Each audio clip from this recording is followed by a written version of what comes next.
नमस्कार।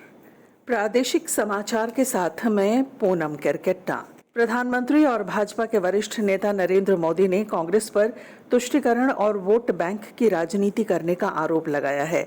आज राजस्थान में टोंक सवाई माधोपुर लोकसभा क्षेत्र के उनियारा में एक चुनावी रैली को संबोधित करते हुए श्री मोदी ने आरोप लगाया कि 2004 और 2011 में कांग्रेस शासन के दौरान अनुसूचित जाति और अनुसूचित जनजाति के आरक्षण को कम करने और धर्म के आधार पर आरक्षण देने का प्रयास किया गया था।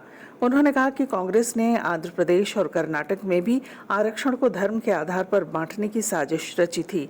उन्होंने कांग्रेस पर संविधान की भावना से खिलवाड़ करने का आरोप लगाया। लोकसभा चुनाव के चौथे चरण को लेकर राज्य में नामांकन प्रक्रिया तेज हो गई है।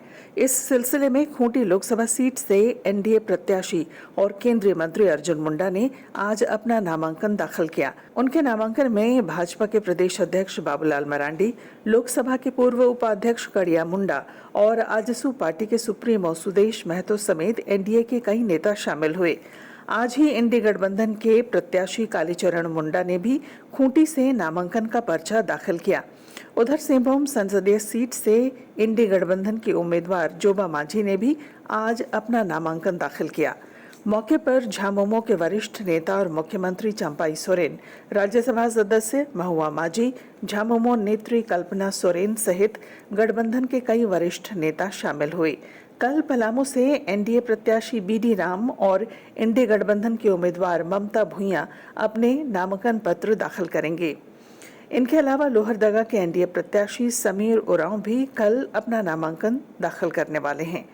लोकसभा चुनाव के चौथे चरण में राज्य की 4 सीटों सिंहभूम, खूंटी, लोहरदगा और पलामू के लिए 13 मई को मतदान होना है। इस चरण के लिए नामांकन की आखिरी तारीख 25 अप्रैल है। रक्षा मंत्री और भाजपा के वरिष्ठ नेता राजनाथ सिंह आज चुनावी दौरे पर रांची पहुंचे। बिरसा मुंडा हवाई अड्डे पर भाजपा कार्यकर्ताओं ने उनका भव्य स्वागत किया। बिरसा मुंडा हवाई अड्डे से वे सड़क मार्ग से खूंटी रवाना हो गए। खूंटी से भाजपा प्रत्याशी और केंद्रीय मंत्री अर्जुन मुंडा के पक्ष में आयोजित जनसभा को वे थोड़ी देर में संबोधित करेंगे। साहिबगंज जिले में स्वीप कार्यक्रम के तहत बूथ एम्बेसडरों के जरिए मतदान प्रतिशत बढ़ाने को लेकर प्रयास किए जा रहे हैं। विस्तृत ब्यौरा दे रहे हैं हमारे संवाददाता।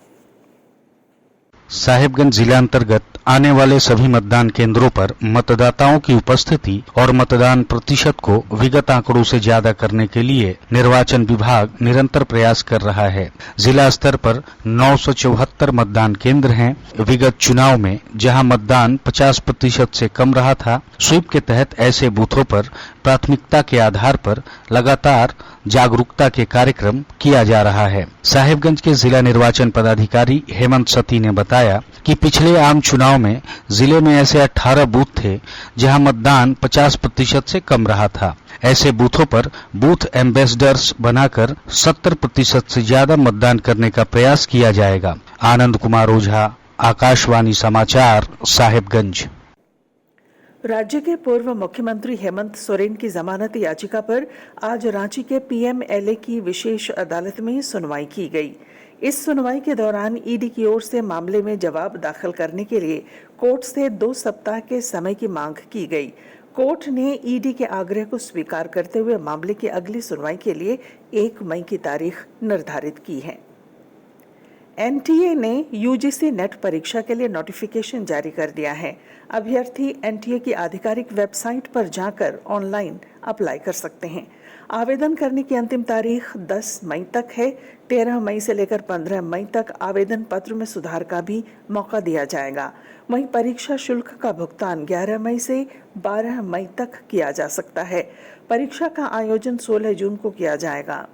लोहरदगा जिले के कुड़ू स्थित चंदलासो गांव निवासी किसान महावीर उरांव को जंगली हाथियों के झुंड ने कल देर रात कुचलकर मार डाला। महावीर उरांव चंदलासो डैम के निकट खेतों में लगी सब्जी की फसल की सिंचाई कर रहा था। इसी दौरान हाथियों के झुंड ने उस पर हमला कर दिया। घटना की सूचना मिलने पर वन विभाग के अधिकारी गांव पहुंचे और मृतक की पत्नी को तत्काल 25,000 रुपए की अनुग्रह राशि प्रदान की। और इसके साथ ही आकाशवाणी रांची से प्रादेशिक समाचार का ये बुलेटिन समाप्त हुआ। नमस्कार।